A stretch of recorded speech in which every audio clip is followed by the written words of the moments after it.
Assalamualaikum warahmatullahi wabarakatuh. Kembali lagi dengan saya Rafa Mulipa di Mulipa Channel.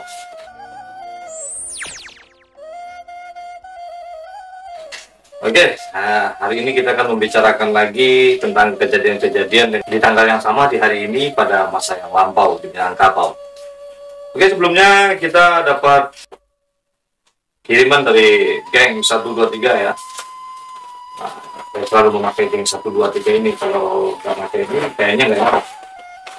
Ini kemeja basic, dia bahannya pelanel. Dingin ini, keren. Ini lengan panjang ya, ukurannya XL pas buat saya. Nah, kita bisa mulai sekarang nih ya. Jadi di setiap tanggal dan hari yang kita lalui pasti ada kejadian di masa silam yang kita bisa ambil sebagai hikmah dan pelajaran, apalagi tentang sejarah bangsa ini. Nah, hari ini tanggal 28 dan besok tanggal 29 Agustus. Di masa lalu ada sejarah yang harusnya kita ingat di Minangkabau, Sumatera Barat. Jadi apa saja kejadiannya yang pernah terjadi dan menjadi jejak sejarah di Minangkabau dan tanggal yang sama pada hari ini. Nah, kita mulai dengan tanggal 28 Agustus tahun 1946, sekitar 77 tahun yang silam. Pertempuran sengit sebelum sholat Idul Fitri pernah terjadi di Kota Padang.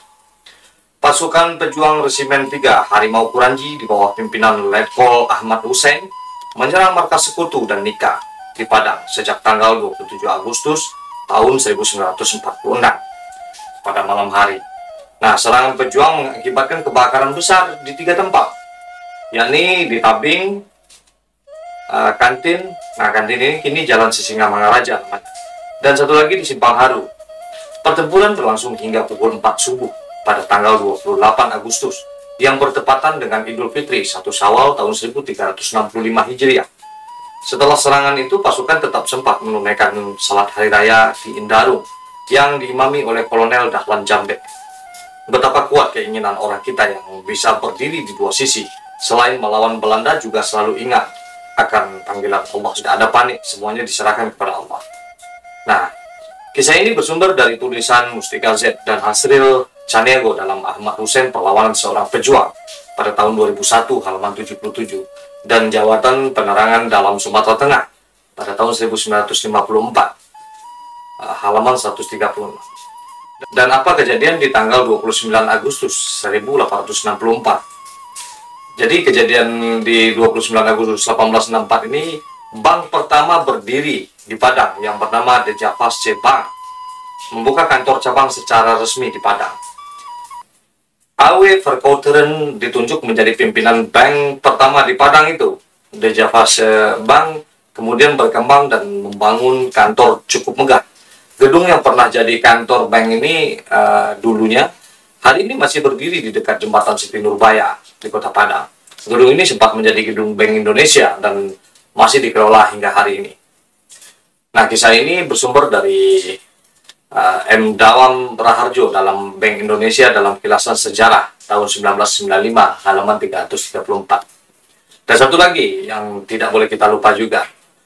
Pada tanggal 29 Agustus tahun 1945, pembacaan proklamasi dan pengibaran bendera merah putih di Padang, tepatnya di Pasar Gadang.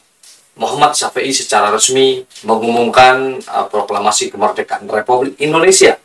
Usai membacakan teks proklamasi, Syafi'i melanjutkan dengan kalimat yang seperti ini. Maka kami bangsa Indonesia di Sumatera dengan ini mengakui kemerdekaan Indonesia seperti yang dimaksud dalam teks proklamasi di atas dan menjunjung keagungan kedua pemimpin Indonesia. Nah, yang dimaksud itu adalah Soekarno dan Hatta pastinya. Mungkin sedikit dari kita yang mengetahui siapa itu Bapak Syafi'i ini. Bapak Syafi'i adalah tokoh pendidikan pendiri INS Kayu Tanam dan merupakan Ketua Dewan Penasihat Sumatera sejak zaman Jepang. Nah, pada hari yang sama, tanggal 29 Agustus 1945, juga dilangsungkan pengibaran bendera merah putih pertama di halaman kantor polisi Kota Padang. Sementara di Bukit Tinggi, para pemuda juga melangsungkan pertemuan membahas proklamasi ini. Membahas proklamasi kemerdekaan Indonesia pastinya. Nah, kisah ini bersumber dari Jawatan Penerangan dalam Sumatera Tengah pada tahun 1954, halaman 85 sampai 86.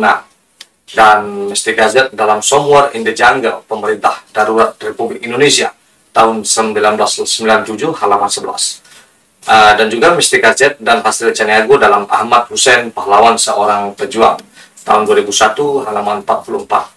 Juga ada buku Audrey Kahen dalam Dari Pemberontakan ke Integrasi Sumatera Barat dan Politik Indonesia, tahun 1926 sampai 1998. Ini dikeluarkan tahun 2003 dan lihat di halaman 155. Itulah sejarah yang terjadi di masa lampau di tanggal yang sama pada hari ini.